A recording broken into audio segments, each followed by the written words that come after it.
やっほやっほ、イヤホン買ってるかい？ふぐみかんのイヤホンレビューの時間だよ。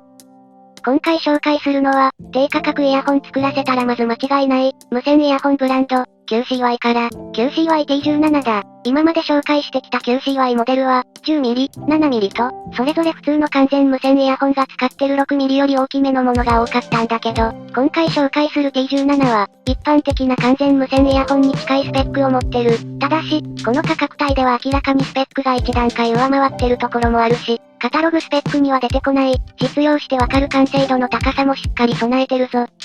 3000円で無難なイヤホンとりあえず買っておくか。で、量販店で適当なものをつかむのなら、各社に OEM してたり、技術力がしっかりとしてる、QCY のイヤホンを掴んでおけば間違いない。その中でもド安牌中のド安牌が、QCY-T17 というわけだ。お金がないからこそ、しっかりいいものを選んどきたいもんな。T17 のスペックは、一見標準的な感じだけど、この価格帯ではトップクラスに長い、単体連続動作時間8時間をはじめ、実用でありがたいところのスペックと、基本性能の高さが魅力だ。外装はこのタイプの黒豆形状のイヤホンとしては若干大きめだけど、厚しみが無いこと、ノズルが超めなことで、装着時にどこかがインクかるようなことは無視。遮音性も優秀で、ノイキャンなしでもある程度耳栓代わりとしても利用できるぞ。対応しているコーデックは、SBC と AAC。最近は、aptX に対応しているモデルも増えてはいるんだけど、音質とバッテリー持ちのバランスを考えると、SBC、AAC もありだな。実際、そのおかげで本機はめちゃくちゃ長いバッテリーと、接続安定性を両立してるぞ。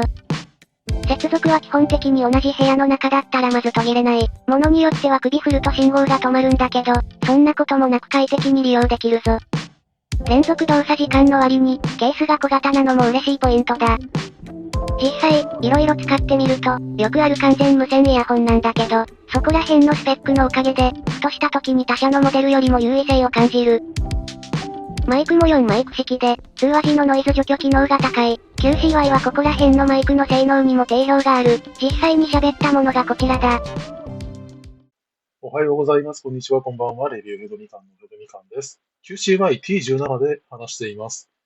音量も問題ないですし、ノイズキャンセリングも波形を見る限り取れてるように思いますね。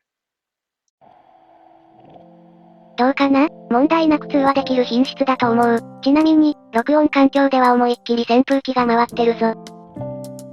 というわけで、バッテリーが長持ちして、安定して、装着感が良くて、通話もしっかりできる、完全無線イヤホンの基本要件をしっかりと抑えた仕上がりだ。あとは、このチャンネルで以前紹介してきたモデルよりも小さい、ドライバの音色が良ければ完璧だな。音質の方は、まさに樽を知る、といった感じ。6mm ドライバ機は、高音が過激な調整だったり、低音に軽さを感じることもあるんだけど、密閉度高めのハウジングのおかげか、温かみが強く、高低音域が強すぎず、長時間聴いていても聞き疲れしない、実用低価格機にふさわしいバランスだ。また、この価格帯としては細部まで聞きやすく、使っていて不満が特に起きないのは、実際大衆向けとしてすごく優秀に感じる。飛び抜けた個性を出したい場合は、QCY アプリのイコライザを使えばいいわけで、今まで触った QCY の製品の中でも、特にスタンダードを意識させられる仕上がりだった、というわけで、普通に良い、普通に優秀。言葉で言えば簡単だけど、実際そんなモデルは世の中そう転がってない。他の QCY 製品と比較した時には、8時間バッテリーが特に注目できそう。堅実な1台を、かつ安くお求めの人におすすめだぞ。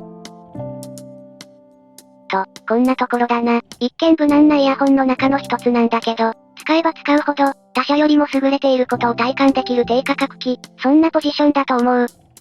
この価格帯だと、飛び抜けた個性よりも、実用性と安定性を求めて購入する方が、何かと外れないと思う。そんな安定志向な人に、一番おすすめなモデルだ。詳しくない人におすすめするか、ある程度 TWS を触っていて、不満点がある人におすすめしたいな。といったところで今回はここまで。